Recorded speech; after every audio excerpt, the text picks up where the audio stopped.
नमस्कार दोस्तों। सबसे पहले आपको ये समझाते हैं कि आखिरकार ये तस्वीरें किस स्थान की हैं। ये तस्वीरें हैं आपकी पश्चिम बंगाल की। पश्चिम बंगाल का एक बहुत ही फेमस ज़िला है मुर्शिदाबाद। ये तस्वीरें वहाँ की हैं। अब बात करते हैं कि आखिरकार ये हंगामा वहाँ पे क्यों हो रहा है। अभी हाल ही में भारत की सियासी सरजमी के ऊपर एक बहुत बड़ा कानून लागू हुआ है जिसको बोला गया है वक्फ कानून। और इसी कानून को लेकर के इस स्थान पे ये स्थान अब आगजनी में तब्दील हो चुका है। सो गैस आखिरकार ये वक्फ संशोधन कानून को लेकर के इतना हंगामा क्यों मचा हुआ है, समझते हैं डेप्थ में इस बात को। सो गैस स्थान है आपका ये मुर्शिदाबाद, और मुर्शिदाबाद पश्चिम बंगाल का एक फेमस जिला है। और ये मुर्शिदाबाद बंगाल की राजधानी कलकत्ता से ही मात्र 200 किलोमीटर दूर है। और इसका जो इतिहास है, इस स्थान का जो इतिहास है, इसका इतिहास में रिश्ता नवाबों से रह चुका है। लेकिन आजकल आग, खून और वक्फ को लेकर के ये स्थान काफ़ी सुर्खियाँ बटोर रहा है और सड़कों पर एक हुजूम का कब्जा है।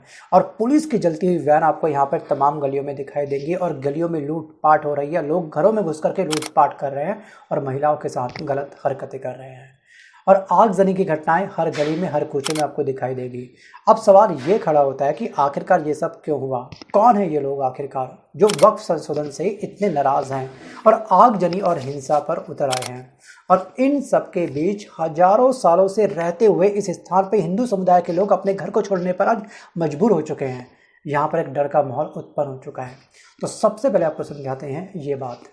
सो गाइस आपको मालूम होगा कि केंद्र का जो बीजेपी सरकार है, मतलब कि केंद्र की जो बीजेपी सरकार है, उन्होंने सदन में वक्फ संशोधन बिल पारित करा लिया है। पहले लोकसभा में पारित हुआ था, बहुमत काफ़ी अच्छा इसको मिला था, वोट डाले गए थे, फिर राज्यसभा के अंदर, और फाइनली दोस्तों 4 दिन पहले हमारी भारत की जो महामहिम है, जो राष्ट्रपति है हमारी द्रौपदी मुर्मू जी, उन्होंने इस कानून पर अब साइन कर दिए हैं। मतलब इस बिल पर फाइनली स्टैंप लगा दिया। अब ये कानून में तब्दील हो चुका है।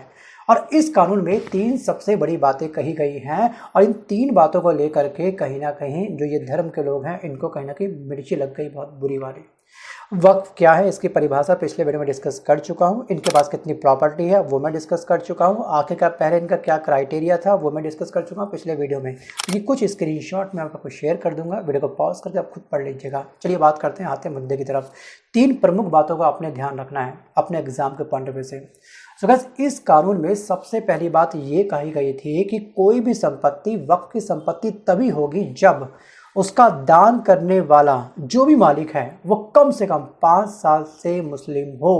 ठीक है, यहाँ पे क्या था, किसी का धर्म परिवर्तन कराया, उसके नाम पे कुछ प्रॉपर्टी रजिस्टर कर दी और उससे वो दान करवा दिया। इस तरह के केस भी काफ़ी सारे पकड़े गए हैं।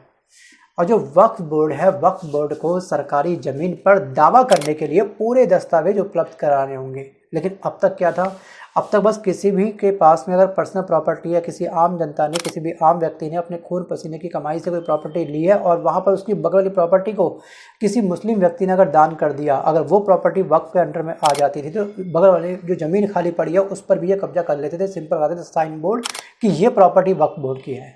और वो आम इंसान की कहीं पे भी सुनवाई नहीं हो सकती। हमारे भारत के कोर्ट के अंदर भी सुनवाई नहीं हो सकती थी। सोचिए, इनकी मन मर्जियाँ बहुत तगड़ी चल रही थी। और तीसरी सबसे बड़ी बात यहाँ पर वक्फ संशोधन बिल के अंदर ये कही गई है कि जो भी इनकी वक्फ कमेटी होगी उसके अंदर गैर मुस्लिम समुदाय के लोगों को भी जगह मिलनी चाहिए, उनके लिए भी पद होना चाहिए। वरना क्या होता था कि कहता भी दीवाना है, सुनता भी दीवाना है। आपने ये लाइन सुनी होगी, है ना।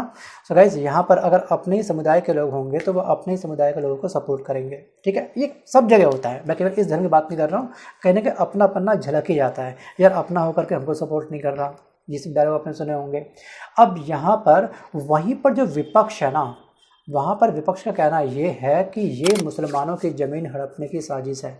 जिस समय लोकसभा के अंदर ये बिल पारित हो रहा था ना, जब वोट पड़ रहे थे, उस समय भी विपक्ष ने काफ़ी सारे निशाने साधे थे। किस नेता की क्या स्टेटमेंट थी, वीडियो को पॉज करके हर नेता के स्टेटमेंट को आप खुद पढ़ लीजिएगा। अभी हाल ही में ओवैसी ने बीते कल के दिन भी एक बहुत बड़ी स्टेटमेंट जारी करी है। मैं वीडियो को पॉज कर रहा हूँ, उस स्टेटमेंट को आप ध्यान से अच्छे से सुनिएगा। क्या इनका जो सवाल है वो आपको काफ़ी लॉजिकल लगता है? अगर लगता है तो क्यों, वीडियो पे कमेंट करिएगा। अगर आप इनकी बात से सहमत बिल्कुल भी नहीं है, क्यों नहीं है, उसके पीछे की वजह भी आप मुझे इस वीडियो पे कमेंट जरूर करिए। मैं डायरेक्ट चैलेंज कर रहा हूं भारत के प्रधानमंत्री को कि आप, मेरा सवाल आपसे है, आप जब अमेंडमेंट ये ला चुके हैं, कानून बना चुके, तो क्या संभल की मस्जिद वक्फ की प्रॉपर्टी रहेगी? क्या ज्ञानवापी की मस्जिद वक्फ की प्रॉपर्टी कहलाएगी? क्या मथुरा की मस्जिद वक्फ की प्रॉपर्टी कहलाएगी? जितने भारत में एएसआई प्रोटेक्टेड एंशिएंट मॉन्यूमेंट्स है, उसके एक्ट के तहत उसको बोलते ASMR एक्ट, जिसमें हमारे शिया भाइयों के इमाम बाड़े भी हैं, आशुर खाने भी हैं, दरगाहें भी हैं। अब आप बताइए, इससे वक्फ को छीन नहीं रहे आप? और झूठा प्रोपेगेंडा बीजेपी करी, नहीं नहीं कुछ नुकसान नहीं होगा। आई होप सो आपने तमाम सवालों को या फिर इस वीडियो को बहुत ही गहराई से सुना होगा, अच्छे से समझा होगा। अब मेरा आपसे सवाल ये है कि जो इन्होंने ओपन चैलेंज किया है भारत के प्रधानमंत्री को, क्या सच में हमारे भारत के प्रधानमंत्री इनको काउंटर रिप्लाई करेंगे? या फिर चलिए, अगर आप भारत के प्रधानमंत्री होते तो अब क्या काउंटर रिप्लाई करते इन्हें ओवैसी को? वीडियो को पॉज करके आप मुझे कमेंट जरूर करिएगा। अब इस स्क्रीनशॉट को आप ध्यान से देखिएगा, इतनी बड़ी एकड़ में ज़मीनें इनके पास में हैं। अगर ये बिल पास नहीं होता या फिर दोस्तों ये कानून अगर नहीं बनता तो बहुत ही जल्द हमारा भारत, पूरा का पूरा भारत की जो ज़मीन है वो बहुत ही जल्द वक्फ की प्रॉपर्टी में तब्दील हो जाती है। हस्र ये होता है। और ये भी बिल दोस्तों काफ़ी हद तक लॉजिकल है और इस बिल में काफ़ी दम भी है। अब बात करता हूँ और वापस आता हूँ यहाँ पर मुर्शिदाबाद ज़िले को लेकर के। पश्चिम बंगाल के मुर्शिदाबाद ज़िले में जो वक्फ संशोधन अधिनियम के खिलाफ जो हुई हिंसा है, इस पर अब तक कम से कम 150 लोगों को गिरफ्तार कर लिया गया है। और वहीं पर इस ज़िले में जो सांप्रदायिक हिंसा है और इस हिंसा से प्रभावित सैकड़ों लोगों ने भगीरथी नदी पार करके मालदा में शरण ली है। सोचिए दोस्तों, ये बड़ी संख्या में हिंदू समुदाय के लोग थे जो कई बरसों से मुर्शिदाबाद ज़िले के अंदर रह रहे थे। आज वो अपना घर छोड़ करके, जैसे सामान है बस वहीं तुरंत ऑन द स्पॉट उसको छोड़ करके घर भागने पर मजबूर हो चुके हैं। मतलब घर छोड़कर दूसरे स्थान पर भागने पर मजबूर हो चुके हैं। वहाँ पर इस तरह की हिंसा भड़क चुकी है। और यहाँ पर शुक्रवार को नए कानून के विरोध में राज्य के विभिन्न हिस्सों में, खासकर मुर्शिदाबाद में हिंसा भड़कने पर पुलिस वैनों को जलाया गया है, बसों को जलाया गया है, दुकानों को तोड़ा गया है, घर के अंदर घुस करके लूटपाट हो रही है, महिलाओं के ऊपर अत्याचार तक हो रहा है। तो गाइस, ये हिंसा कोई छोटी मोटी हिंसा है नहीं। और वहीं पर जो उत्तर प्रदेश के मुख्यमंत्री हैं, जो CM है योगी आदित्यनाथ, उन्होंने साफ साफ ये कहा है कि जब से वक्फ बिल पास हुआ है और कार्रवाई हो रही है या फिर ये ज़मीनी हकीकत में तब्दील हो रहा है, तभी से इसके खिलाफ हिंसा भड़काई जा रही है।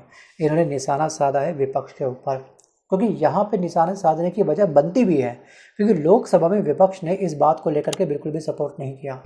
आप सोचिए, इस ईयर के एंड में बिहार के विधानसभा इलेक्शन है, लेकिन बिहार के विधानसभा इलेक्शन पर भी रिस्क लेते हुए बीजेपी ने फाइनली इस बिल को पास करवाया।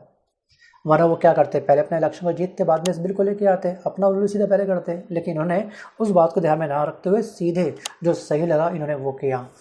पास या फेल, चुनाव जीतना भी हारना वो बात की बात है। लेकिन यहाँ पे ये अपना ट्रम्प कार्ड खेल रहा है विपक्ष, लगातार इन समुदाय के लोगों को सपोर्ट करके। बट अगर एक देश में एक ही कानून चलना चाहिए ना, ये अलग अलग कानून क्यों बना रखे हैं कि वक्फ का कानून अलग चलेगा, प्रॉपर्टी को लेकर के हमारा कानून अलग चलेगा, ऐसा क्यों? हाँ, मैं मानता हूँ कि जो स्पिरिचुअल चीज़ें होती हैं, जो रीति रिवाज होते हैं धर्म को लेकर के, उसमें हमको नहीं बोलना चाहिए, वो लॉजिकल है, ठीक है।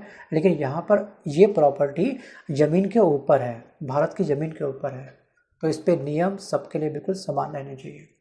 अब यहाँ पर जो यूपी के जो CM हैं योगी, इन्होंने ये बोला कि वक्फ के नाम पर लाखों एकड़ ज़मीन कब्जा ली गई है, बस एक साइन बोर्ड लगा दिया, वो प्रॉपर्टी वक्फ की हो गई और हमारे भारत का कानून कुछ नहीं कर सकता इनका, और उनके पास कोई कागज़ नहीं है। और जब कार्रवाई हो रही है तो इसके लिए अब हिंसा भड़काई जा रही है। और बीजेपी ने रविवार यानी कि बीते कल के दिन पश्चिम बंगाल की मुख्यमंत्री ममता बनर्जी को आधुनिक जिन्ना करार दिया। मतलब कि ममता की तुलना मोहम्मद अली जिन्ना के साथ में कर दी। और ये भी दावा किया गया है कि उनकी जो पार्टी है, ममता की जो पार्टी है TMC, इस पार्टी की हरकतें 1940 के दशक में मुस्लिम लीग जैसी है। और इनकी पार्टी की तुलना किससे कर दी है? मुस्लिम लीग के साथ कर दी गई है बीजेपी के द्वारा। सो गाइस, मुर्शिदाबाद में हिंसक विरोध प्रदर्शन में 3 लोगों की मौत पर ममता की चुप्पी की निंदा करते हुए बीजेपी नेता तरुण चुंग ने TMC के नेतृत्व वाली सरकार पर अल्पसंख्यक तुष्टीकरण के नाम पर हिंदुओं की सुरक्षा के साथ लगातार समझौते करने का आरोप लगाया है कि इनके काल में जो हिंदू लोग हैं वो काफ़ी खतरे में हैं। आप खुद देखिए ना कि इतनी बड़ी संख्या में मुर्शिदाबाद स्थान पर रहने वाले जो हिंदू के समुदाय के जो लोग थे वो अब यहाँ से प्लान कर चुके हैं। अपने घर को छोड़ने पर अब मजबूर हो चुके हैं और बड़ी संख्या में लगातार पलायन यहाँ पर बढ़ रहा है। सो गाइस, आपको क्या लगता है कि वास्तविक रूप से हमारा जो डिफेंस है या फिर जो हमारी न्यायपालिका, जो हमारे भारत का कानून है, क्या इसको लेकर के कठोर कदम उठाएगा? क्या सच में ये याचिका दायर की गई है सुप्रीम कोर्ट के अंदर विपक्ष के द्वारा इस वक्फ बिल संशोधन को लेकर के, क्या सच में सुप्रीम कोर्ट में विपक्ष की जीत हो पाएगी? आपको क्या लगता है? वीडियो को पॉज करके आप मुझे कमेंट जरूर करिएगा। सो गाइस, आज के इस वीडियो में बस कर इतना ही। मिलता हूं जल्द एक नए वीडियो के साथ, तब तक के लिए धन्यवाद।